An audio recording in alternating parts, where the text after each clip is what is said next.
میرے رسول پاک علیہ السلام کا دروازہ سب سے بڑا دروازہ ہے، حضور کا دروازہ سب سے بڑا دروازہ ہے، لیکن میرے دوستو یاد رکھنا، نبی پاک علیہ السلام نے بھی لوگوں کو جب رستہ دکھایا ہے تو رب کریم کا رستہ دکھایا ہے، اللہ کا رستہ دکھایا، اللہ کریم کا رستہ دکھایا، لوگوں رب کی طرف توجہ کرائی۔ میرے رسول کریم سید عالم صلی اللہ تعالی علیہ وسلم نے لوگوں کی اللہ کی جانب توجہ کرائی اور لوگوں سے یہ کہا کہ وہ اپنے رب کریم کی جانب اپنا ذہن رکھیں، اپنی توجہ اپنے اللہ کی جانب مبذول کریں۔ میری بات کو اچھے طریقے سے سمجھیے گا، علم اللہ تبارک و تعالی عطا کرتا ہے تو اسے اللہ کی عطا ہی سمجھنا چاہیے۔ کچھ لوگوں کے پاس علم ہوتا ہے پر علم نافع نہیں ہوتا، وہ ٹامک ٹونجا مارتے رہتے ہیں ساری زندگی۔ علم کو اللہ کی عطا سمجھیں، اپنی عقل پر اپنے شعور پر زیادہ بھروسہ نہ سمجھیں، نظر اللہ پہ رکھیں۔ حضرت مولا علی شیر خدا کرم اللہ تعالی وجہہ الکریم سے کسی نے پوچھا تھا بڑا عالم کون ہوتا ہے؟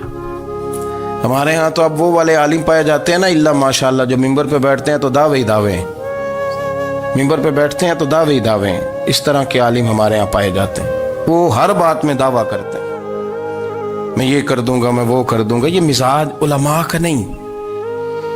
حضرت علی المرتضیٰ سے کسی نے پوچھا بڑا عالم کون ہوتا ہے؟ فرمایا بڑا عالم وہ ہوتا ہے کہ جسے مسئلے کا پتہ نہ ہو تو وہ کہہ دے مجھے نہیں پتا، میں پتہ کر کے بتاؤں گا، غلط بات بیان نہ کرے۔ امام مالک سے کسی نے کوئی مسئلہ پوچھا تو آپ فرمانے لگے مجھے اس سوال کا جواب نہیں آتا، ہمارے بزرگ سمجھاتے کیا ہیں؟ وہ کہنے لگا آپ اتنے بڑے امام ہیں تو اس سوال کا جواب نہیں آتا۔ فرمانے لگے اگر مجھے ہر سوال کا جواب آتا پھر تو میں خدا ہوتا، مجھے ہر سوال کا جواب نہیں آتا، مجھے تو اتنا آتا ہے جتنا میرے رب نے مجھے عطا کر دیا ہے۔ اپنی نظر اللہ پہ رکھیں، نکل آئیں اس معمے سے باہر کہ میں کوئی بلا ہوں، مجھے بڑا پتہ ہے، میرے پاس 6 ڈگریاں ہیں، مجھے 10 جگہ پہ تدریس کا شغف حاصل ہے، اس سے نکلیں باہر۔ قرآن مجید دیکھیے گا، اللہ تعالیٰ نے ارادہ قدرت فرمایا کہ میں حضرت آدم کو بناؤں گا، پھر بنانے کے بعد فرمایا فرشتوں سجدہ کرو آدم کو، سب نے سجدہ کیا الا ابلیس ابا واستکبر وکان من الکافرین، سب نے سجدہ کیا سوائے ابلیس کے، اس نے انکار بھی کیا، تکبر بھی کیا اور کافروں میں سے ہو گیا۔ تو یہ جب اللہ تعالیٰ نے سجدہ کرایا تو کیسے کرایا؟ اللہ تبارک و تعالیٰ نے نا حضرت آدم کو علم سکھایا خود، وعلم آدم الاسماء کلہا، خود اللہ فرماتے ہیں کہ میں نے جناب آدم علیہ السلام کو تمام اشیاء کے نام سکھائے، سب اشیاء کے نام سکھائے۔ تو وہ چیزیں پھر میں نے نا، اللہ فرماتے ہیں میں نے فرشتوں پہ پیش کی، میں نے کہا کہ بتاؤ ان کے نام کیا ہے، تو فرشتوں نے جو جواب دیا ہے وہ سمجھنے والا ہے۔ اللہ نے چونکہ خود علم سکھایا تھا حضرت آدم کو، جناب آدم سکھایا تھا لیکن فرشتوں کو نہیں سکھایا تھا، تو اللہ کریم نے فرمایا فرشتوں اب یہ بتاؤ ان چیزوں کے نام کیا ہیں؟ تو فرشتے کیا کہتے ہیں؟ فرشتے عرض کرتے ہیں قالوا سبحانک لا علم لنا۔ آپ کبھی یقین کریں اس چیز کی لذت لیں تو مزہ آ جائے۔ کہا قالوا سبحانک، کہنے لگے تو پاک ہے، قالوا سبحانک، کہنے لگے تو بھئی آدم علیہ السلام کو نام سکھا لیے، پھر فرشتوں کے سامنے وہ چیزیں پیش کر کے کہا ان چیزوں کے نام بتاؤ، تو فرشتے کیا کہتے ہیں؟ کہتے ہیں قالوا سبحانک، تو پاک ہے، لا علم لنا، ہمارے پاس کوئی علم نہیں، الا ما علمتنا، ہمیں تو اتنا پتہ ہے جتنا تو نے ہمیں سکھا دیا، ہمیں تو اتنا پتہ ہے جتنا تو نے ہمیں، لا علم لنا، ہمارے پاس کوئی علم نہیں ہے، اتنا ہی پتہ ہے جتنا تو نے ہمیں سکھا دیا ہے، اس سے زیادہ ہمارے پاس علم۔ اور یہ کیوں تو نے ہمیں جتنا سکھایا اتنا پتہ ہے؟ فرشتے یہ نہیں کہتے یا اللہ تو زیادہ سکھا، آدم کو دیا تو ہمیں بھی دے، یہ نہیں فرمایا، فرمایا انک انت العلیم الحکیم، اے اللہ تو علم والا بھی ہے اور حکمت والا بھی ہے، تجھے پتہ ہے کس کو کتنا دینا ہے، جتنا تو نے مناسب سمجھا جناب آدم کو دیا اور جتنا تو نے بہتر سمجھا وہ تو نے ہمیں عطا فرمایا۔ تو اگر آپ کے پاس علم ہے، کہیں نالج ہے، اس کو اللہ کی عطا سمجھے۔ ہمارے ہاں بہت سارے لوگ بن کے بیٹھ جاتے ہیں، میں اکثر کہتا ہوں کہ پھر وہ دعوے کرتے ہیں میرے علاقے والے جاہل ہیں، میرے شہر والے جاہل ہیں، میرے خاندان والے پڑھے نہیں، یہ آپ کا دعویٰ ہے، یہ آپ کو خراب کر دے گا۔ ہم نے بہت سارے ایسے لوگ دیکھے جو بہت بڑے عالم تھے، لیکن اللہ جب لینے پہ آیا تو عقل ہی لے گیا، شعور ہی چلا گیا، حافظے ختم ہو گئے۔ آپ دیکھتے ہیں بڑھاپے میں کچھ لوگ ایسے ہوتے ہیں کہ جن کو یہ بھی یاد نہیں رہتا کہ میرا نام کیا ہے، میں کہاں ہوں، مجھے کدھر جانا ہے۔ تو اس وقت سے اللہ کی پناہ مانگیں اور اپنی نظر اپنے رب کریم کی جانب رکھیں، اللہ کی جانب اپنی نظر کو مبذول رکھیں۔ دوسری بات، علم کے بعد ایک چیز آتی ہے جس کا نام ہے ہدایت، جس کا نام ہے تقویٰ، جس کا نام ہے پرہیزگاری، جس کا نام ہے عمل، عبادت، ریاضت۔ یہ بھی اسی وقت ہی نصیب ہوتی ہے جب میرا رب کریم نصیب فرما دیتا ہے۔ ہم نے نا نیکی کا اپنا اپنا سٹیٹس بنا لیا ہے، اپنا اپنا معیار بنا لیا ہے۔ کچھ لوگ کہتے ہیں کہ جناب مسجد میں سیمٹ کا توڑا دینے سے بہتر ہے کسی غریب کو آٹے کا تھیلا دے دو۔ اب اس نے اپنا مزاج بنا لیا نا نیکی کا، اس نے اپنا سٹیٹس بنا لیا۔ میرا یہ سوال ہے کہ نبی پاک صلی اللہ تعالیٰ علیہ وسلم جب مدینہ شریف آئے تھے تو حضور نے سب سے پہلے غریبوں میں آٹا تقسیم کیا تھا کہ سب سے پہلے مسجد بنائی تھی؟ کیا عجیب لوگوں کا رنگ ہے، اپنی مرضی کی ہدایت، اپنی مرضی کا تقویٰ، اپنی مرضی کا معیار۔ مسجد کوئی بڑا چھوٹا خطیب بھی میری طرح کا ہو نا تو وہ مسجد میں بیٹھ کے جب نبی پاک کی بات کرتا ہے تو کہتا ہے میرے رسول پاک غریبوں کا سہارا بن کے آئے۔ وہ غریبوں کی بات کرتا ہے، مسکینوں کی، لاچاروں کی، کمزوروں کی بات۔ تو مسجد ہی تو وہ ادارہ ہے جہاں سے غریبوں کی بات ہو رہی۔ تو اب لوگوں نے غریب کو اور مسجد کو لڑانا شروع کر دیا، اس کو لڑاؤ کہ مسجد میں پیسے دینے سے بہتر ہے آپ غریب کو آٹے کا تھیلا دے دیں۔ آپ یہ کیوں نہیں کہتے کہ مسجد میں بھی آپ توڑا دیں ایک سیمٹ کا اور ساتھ غریب کو بھی خدمت کریں؟ یہ کیوں نہیں تقویٰ؟ اپنی اپنی مرضی کا مزاج، اپنی اپنی۔ کچھ لوگ کہتے ہیں چھوڑو جی، ساری زندگی انسان نماز پڑھتا رہے اور پھر گالیاں بھی دیتا رہے، بندہ داڑھی بھی رکھ لے اور جھوٹ بولنا بھی نہ چھوڑے۔ تو یہ آپ نے اپنے پاس سے تقوی کا معیار بنایا۔ گالی دینے کا گناہ ہے اور داڑھی رکھنے کا ثواب ہے۔ تو اگر آپ داڑھی رکھے ہوئے ہیں اور آپ کوئی غلطی کر رہے ہیں تو اس سے آپ کی داڑھی کا ثواب ختم، اللہ کرے آپ کو سمجھ آئے میری بات۔ آپ کوئی غلطی کر رہے ہیں، داڑھی کا ثواب اس سے ختم، وہ اپنی جگہ پہ قائم ہے چیز۔ اپنی مرضی کا کیوں تقوی کا معیار بناتے ہیں؟ تقوی کا مزاج اپنی مرضی کا نہ بناؤ۔ اللہ کی بارگاہ سے دعا مانگو کہ یا اللہ ہمیں ہدایت کا نور عطا فرما، اللہ تو ہمیں رستہ دکھا، تو بتا کہ ہدایت کیا ہے۔ تو رب فرماتا ہے اللہ ولی الذین آمنوا، اللہ مومنوں کا مددگار ہے، یخرجہم من الظلمات الی النور، وہ انہیں اندھیروں سے نکالتا ہے اور نور کی طرف روشنی عطا فرماتا ہے۔ اندھیروں سے نور کی طرف اللہ لاتا ہے۔ اللہ ولی، اللہ مومنوں کا ولی ہے، وہ انہیں اندھیروں سے نور کی طرف نکالتا ہے۔ ہدایت ہمیشہ اللہ کی طرف سے سمجھے۔ جب وہ نماز کی توفیق دیتا ہے تو اپنے فضل سے دیتا ہے، جب وہ ذکر کی توفیق دیتا ہے تو اپنے فضل سے۔ ہم سمجھتے ہو جی فلانا نہیں پڑھ رہا بڑا بیوقوف ہے، فلانا نہیں پڑھ رہا، تو تم کیا اپنی عقل کے زور پہ پڑھ رہا ہے؟ میں جی اللہ کے فضل سے 2 سپارے پڑھتا ہوں، تو کس پہ احسان کرتے تو 2 سپارے پڑھ کے رویا کر کہ اگر مالک تو بڑا قریب نہیں۔ بڑے لوگ ہیں جن کو پورا قرآن حفظ ہے پر انہیں پڑھنے کی توفیق نہیں، تو انہیں فضل کیا اور مجھے توفیق دے دی ہے پڑھنے۔ رویا کر، پڑھ کے رویا کر، راتی ساری کر کر زاری، وہ نیند اکھاں تھی توندے تے فجرے اوہی گناہگار کہاون سب تو نیوے ہوندے۔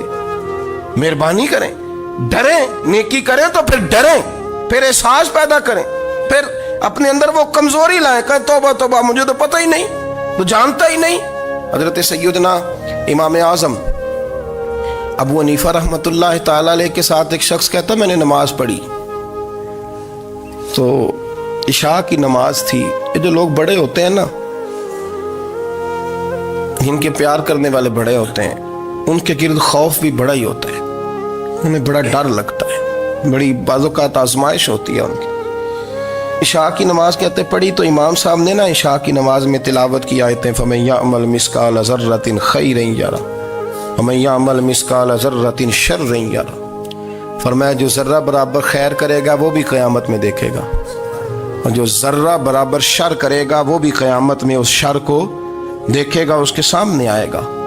تو وہ شخص کہتا ہے کہ سارے لوگ نماز پڑھ کے چلے گئے تو امام صاحب رحمۃ اللہ علیہ نے اپنی داڑھی پکڑی رو رہے ہیں.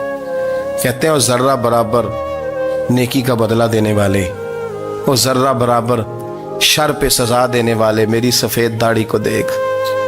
مالک میرے ذرے ذرے سامنے نہ لانا، لوگ تو میری بڑی قدر کرتے ہیں دنیا، میں تو بڑا پہچانا جاتا ہوں، لوگ تو میری راہوں میں پھول لیے کھڑے ہوتے ہیں، مجھے بڑا نوازتے ہیں.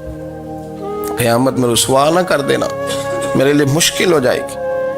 وہ کہتے ہیں میں نے امام صاحب کا درد دیکھا، مجھے کوئی کام تھا تو میں چلا گیا. میں نے کہا کہ وہ اس وقت اللہ کے حضور حاضر ہیں تو میں دوبارہ آؤں گا. کہتے ہیں میں تہجد کا وقت آیا تو امام صاحب وہیں بیٹھے تھے اور ان کی داڑھی آنسوؤں سے بھری ہوئی تھی اور زور سے داڑھی پکڑی ہوئی. کہنے لگے مالک رسوا نہ کر دینا، قیامت میں رسوا نہ کر دینا. یار جو ہدایت یافتہ لوگ تھے وہ تو ڈرے ہوئے تھے، وہ تو سہمے ہوئے تھے، وہ تو کہتے تھے یہ اس کا فضل نہیں، اس نے بلا لیا، یہ اس کا کرم نہیں. حضرت باعزید بستامی کسی کافر کو دیکھتے تو رو پڑتے، کہتے مالک تو کتنا قریب ہے، یہ بے ایمان رہ گیا، تو نے اپنے فضل سے مجھے اپنے نبی کا غلام بنا لیا. وہ رو پڑتے. یہاں تو لوگوں کا دعویٰ ہی بڑا ہے. نمازی اللہ خیر فرمائے وہ تو دوسروں کو گھورتا ہے، وہ کہتا ہے جنت کا میں مالک ہوں، کنجیاں میرے پاس ہیں، میں کسی اور کو گھسنے نہیں دوں گا. اور اگر 2-3 حج کر لے تو پھر تو وہ کہتا ہے کہ اب میرے سے پوچھ کے لوگ جنت میں جائیں گے معاذ اللہ. اور اگر وہ 2 4 5 7 دفعہ کوئی نفل پڑھ لے تو پھر وہ کہتا ہے چھوڑیں جی سارے لوگ بے عمل ہیں، میں اکیلا نیک ہوں. نہ ایسا کریں، اپنی توجہ اپنے رب پہ رکھیں، اپنی توجہ اپنے معین الملت والدین، عطا رسول، ہند الولی، غریب نواز، خواجہ معین الدین چشتی، حضرت خواجہ اجمیر، شاہ اجمیر، والی ہندوستان. آخری عمر میں نا سارا دن روتے گزر جاتا، ساری رات روتے گزر جاتے، ذرا سی کوئی بات کرتا تو رو پڑتے، آنکھیں آنسوں سے بھری رہتی. کئی دفعہ اپنے بھی پریشان ہو جاتے ہیں نا کہ یار تو ایک بات کی جان ہی نہیں چھوڑ رہا. تو خواجہ قطب الدین صاحب بختیار کاکی سے لوگوں نے کہا کہ آپ مرشد سے بات کریں، اتنا بھی تو نہیں نہ رونا چاہیے، ہر وقت اس کے آنسو کی کریے. عاشق دا کام ہی رونا تونا تے بنا رویوں نہیں منظوری. یہ عاشق سدا ہی روندا رہندا ہے، پاویں وصل ہوئے تے پاویں دوری. ہر وقت رونے کا کیا مطلب ہے؟ تو خواجہ قطب صاحب کہتے ہیں میں قریب گیا تو میں نے پیر دبائے، میں نے کہا سونیا لوگ تو کچھ بھی نہیں کرتے، تو نے تو کمال کر دیا، 90 لاکھ آدمی مسلمان کر دیا، دنیا کچھ نہیں کرتی، تو نے 50 سال ساری رات مصلے پہ بیٹھ کے رب راضی کیا. تو شہزادہ تھا، حضور کی اولاد تھا، لیکن معین الدین تیرا ایک پلاٹ بھی نہیں، تو نے طالب علم پالے، انہیں غریبوں کو دیا، انہیں نوازا، کوئی شے نہیں تیرے پاس، ہر چیز تو نے، ساری رات روتے ہو، سارا دن روتے ہو.